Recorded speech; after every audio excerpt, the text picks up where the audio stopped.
Alright, so first things first, why should you even sell on eBay? What's the point? And is it something that you should even do? Now, right here in front of me, I've got the pros and cons that I've personally seen when it comes to selling on eBay that you guys need to be aware of before you get into it so that you know exactly what you're getting yourself into. So starting off with one of the first cons, which is that some startup money is going to be needed. Now, in terms of the amount that you need, it all depends on which type of business that you're looking to build, what type of items you're going to sell. But I would say that you should budget at least $500 to around $1,000. If you do have a spare $1,000 for you to put into your eBay business, then this is definitely enough for you to kind of get things slowly moving so that you can get to the point of potentially turning that $1,000 into $10,000, $15,000, so on and so forth. One of the next cons that I've personally noticed is that you're going to have to follow a lot of eBay's rules and regulations. So because you're not going to be selling on your own website like what you would do if you was to start a Shopify store, you have to expect that you're going to have to follow a lot of eBay's rules and regulations. Because the key thing that you need to remember is that eBay is their own business with their own revenue and profit targets, and if you do anything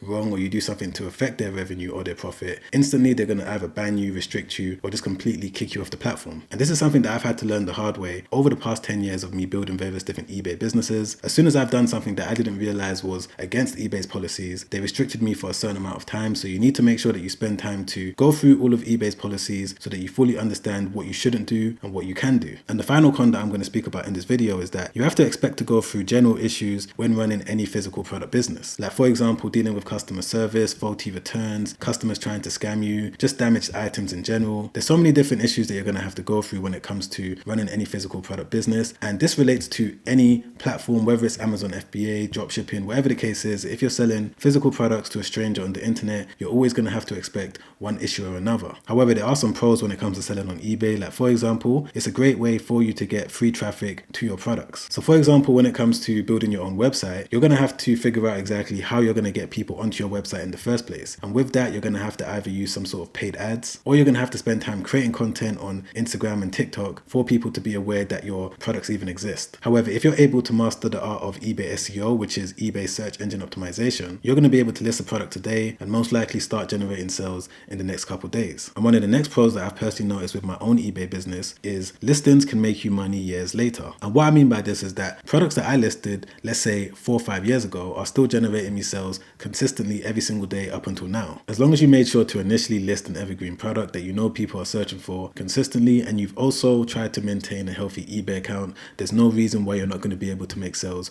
over the foreseeable future. Which now brings me on to one of the final pros, which is that selling on eBay is a very simple process. All it comes down to is signing up to eBay, making sure that you've built your feedback score and your selling limit, you've made sure to list your products using eBay SEO, and you've also made sure to brand your store around a particular category so that whenever a potential customer lands on your store, they're more likely to buy from you because they can see that you're focused within one particular niche rather than trying to sell a whole bunch of different products from a whole bunch of different categories. Alright, so moving on to the second thing that you guys need to be aware of if you're a complete beginner and you're looking to build a successful eBay business, which is that you need to understand exactly what a winning product is and the different characteristics of it so you know exactly what to look out for. And I've broken down 6 different characteristics right here in front of me. So let's start off with the first one, which is that you want to make sure that customers don't just want it, but they need it. Going back to what I said earlier when I said that people are still buying products that I listed 4 or 5 years ago, reason being is because I've made sure that they're items that people definitely need for them to continue their day-to-day life in a normal way. You don't want to focus on products that might be trending for the moment or people don't really need, because you're not going to be able to make money over the long term. So if you're able to find an item that people need and they don't just want it, that's when you know that you're on track to finding a winning product. The second thing that you want to look out for is whether or not it's higher ticket. Now, when I say higher ticket, I'm not saying that you need to make sure that the item is selling for $200, $300. You want to make sure that the item is selling for, let's say, $30 minimum, maybe $25. And I know that this isn't necessarily high ticket, but one of the most common mistakes that I see so many beginners making is that they focus on trying to sell items that are around $2, maybe $3. But the reason why this is a mistake is because number one, you're not going to be able to make any profit. Number two, all you're doing is wasting your time when it comes to shipping these orders out. Number three, you're wasting even more time when it comes to dealing with customer service for these products. So what I personally like to do is sell items around the $25, maybe $30 price point, because if I'm doing that every day, let's say I'm making around 20 sales per per day, I'm going to be able to make a decent amount of profit off all of those different orders. Moving on to the third characteristic of a winning eBay product, which is that you want to make sure that it's also selling well on other platforms. So whenever it comes to me selling a brand new product, I like to make sure that there's other people selling a similar item on their own website, whether they're using Shopify or whatever the case is. And I also want to make sure that the product is selling well on Amazon. Reason being is because it's going to, number one, prove the concept that people actually want the product. But number two, it also gives me the opportunity to know that I can generate an additional stream of income from that product if I also wanted to sell it on a Shopify website and on Amazon. Because you have to remember that the goal of selling on eBay isn't to build an eBay business,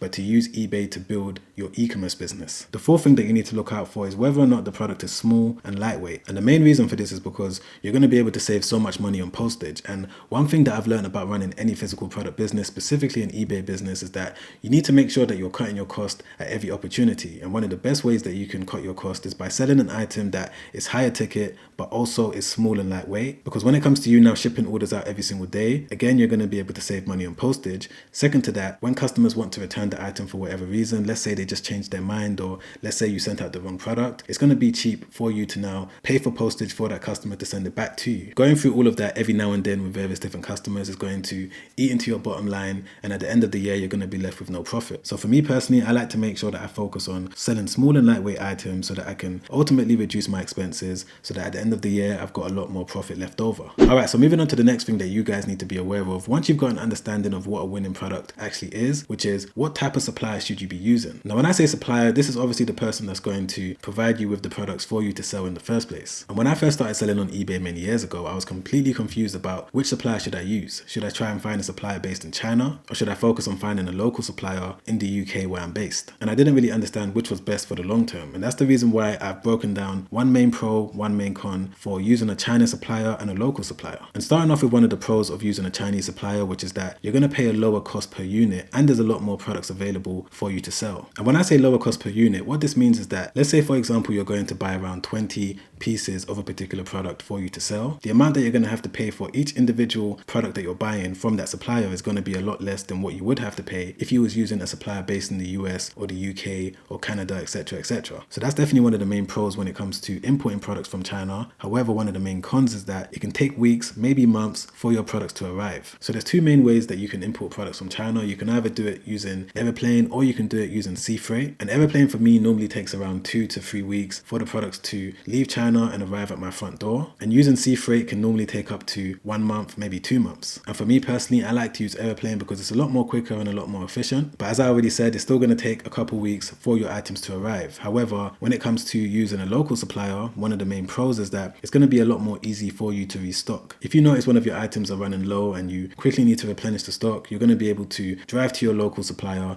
and easily buy the items there and then. And the reason why this is a pro is because one of the main things that you need to make sure that you do from the start of your eBay journey to the end of your eBay journey is to never run out of stock for an item that's selling well. Because all that's going to happen is that eBay is going to push your listing further and further down in the search results for as long as you don't have the item available for customers to buy. And that's why it's very important that if you are going to go down the route of using a Chinese supplier, you just make sure that you're efficient when it comes to your stock management and that you order the stock in time so that you never have to make a product unavailable for a customer to buy. So this is definitely one of the biggest pros when it comes to using a local supplier. However, one of the main cons is that it's going to be difficult for you to find a consistent, reliable supplier that has the product that you want to sell. So over my many years of building various different e-commerce businesses, I've rarely ever used a local supplier over a long period of time. Reason being is because they're not really reliable, they don't always have products available, and as I already said earlier, they also have to import the products from China as well, which means that their stock levels are going to be limited, the products available in their inventory are also going to be limited. It's going to be really difficult for you to scale your business if you do plan on using